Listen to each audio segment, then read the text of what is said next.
Your new EV is going to cost a fortune after 2 or 3 years of ownership when your battery needs replacing. Yeah, look, I know it's a load of absolute rubbish, and I keep hearing this bullshit all the time. So, for a start, there's something called a warranty. Now, I don't know if people out there that are perpetrating these lies have ever heard of something like that, but most battery warranties, which are usually separate from the car warranty, and they usually last 8 years or 160,000 kilometres, whichever comes first. And some EV makers are even offering a 10-year, 250,000 kilometre battery warranty. Wow! So, what this means is that if your battery capacity or state of health falls below a certain level, which is frequently 70%, some quote 80%, then it gets replaced free of charge. So this 70% means that the battery's capacity or state of health is under 70% of its original capacity. So if you want to think about it a different way, if you could travel 400 kilometres on a full battery when you got your new car, if now you can only travel 280 kilometres or less driving in the same fashion, then your battery may be replaced. So, for the first 8 years or 160,000 kilometres, you're covered. Even now, the cost of batteries is dropping. So if your EV is over 8 years old, you can still get the battery replaced at a very reasonable price. And if you buy a new one now, in 8 years' time, the price will have dropped even more. And if you like the fact that battery prices are still falling, then please click that like and subscribe button below. Thank you very much. I have noticed that many viewers are not subscribed. Now, if you're one of those, get clicking subscribe. Thank you very much. So, when you first get your EV, it's got a stated range on the dashboard. For instance, when I got my Model Y, it was brand spanking new and it showed a range of 435 kilometres. Well, now, over 2 years later and 37,000 kilometres on the clock, it's showing a range of 412 kilometres. Now, that's a drop of 23 kilometres. Oh, no, it's terrible. No, it's not. This means that I've possibly lost around 5% of battery capacity, but it doesn't mean that I'm going to lose 5% every 2 years or 37,000 kilometres. The data shows otherwise, and obviously that 23 kilometre drop, it's not a scientific measurement, it's just what it shows on the screen. Here's a simple explanation for that rapid state of health loss in the initial phase. There's a so-called solid electrolyte interface, or SEI layer. Now that forms on the anode, which is the negative terminal, in the battery cell during the first charging and discharging cycles. Now these are deposits of reaction material, reaction products from the electrolyte, and they always form. Now it does depend upon the vehicle and the battery chemistry, and this can occur in many different ways. So that's why there's a bit of variation in the data.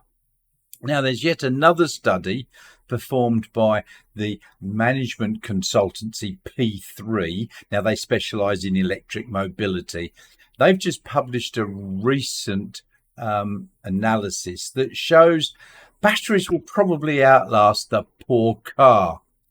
Now, the people at P3 analysed the data from 7,000 electric cars, and they used a dongle and so on.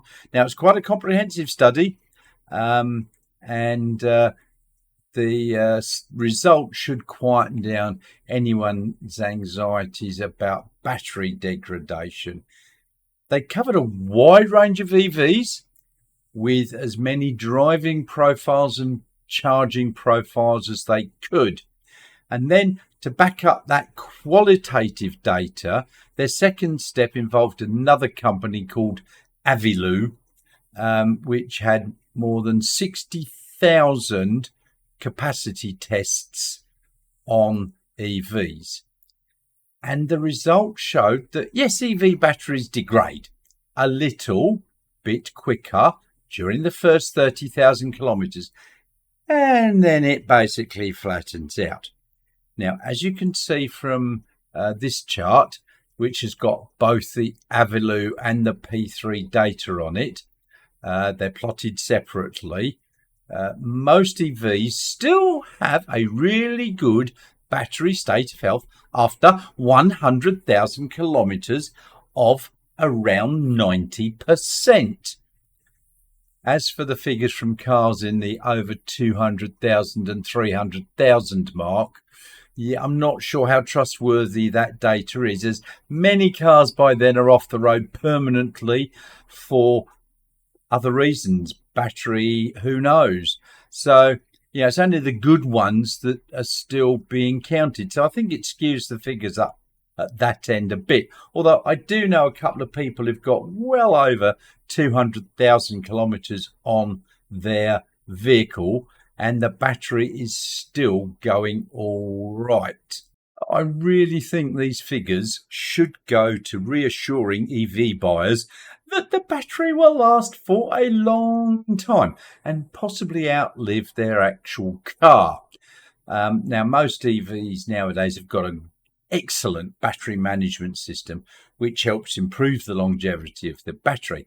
But there are still a few things that the owner of the EV can do to help prolong the battery life. But that'll be for another video sometime.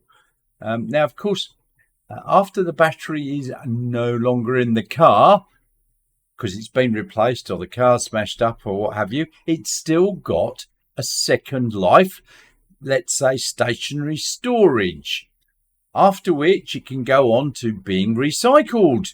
Now, nowadays, recycling companies quote 95 or 96% or better of the car battery's materials can be successfully recycled. And of course, those materials are already battery quality, so no more need for expensive mining and processing. And eventually we're going to get to a point in time where the majority of batteries are made from recycled products and very little mining of new products is needed. And as the last few comments about new battery tech being always in development, CATL, which is the largest battery manufacturer in the world, have launched their TechTrans brand. Now, that's for heavy-duty commercial vehicle batteries. And one of which is their long-life version, has got a 15-year or 3 million kilometre warranty. Now, that's getting pretty bloody serious, isn't it? CATL are also progressing with their solid-state batteries, and they've started to enter the production technology exploration stage. Now, look, solid-state batteries are still probably a few years away, despite the crap that you keep hearing from Toyota, and other YouTubers with their clickbaity shit. But come these solid-state batteries, they will come. It's just a matter of time, but I don't expect it's going to be in the next year or two. So what are your thoughts on battery degradation, longevity, and the progress of solid-state batteries? Please comment below. Many people worry, as there is a lot of bullshit put out on TV and a variety of other social media platforms and so on, that's all based on either old data or just plain outright lies, usually started by the fossil fuel industry many years ago, I might add. Now, while you're making those comments below, please don't forget, can you click that like and subscribe button down there? Thank you very much. It really does help the channel. And of course, all of you non-subscribers that are watching, click that subscribe button. It doesn't cost you anything. Thank you. And of course, down in the description section, there's my Ko-fi page if you want to help me out that way. A link to my Tesla referral, which in Australia it's now $1,400 discount. Won't be for long, but use it now if you want to buy one. And there's a few other referral items down there that you may find useful. So thank you very much for having a look there, and I'll see you all very soon.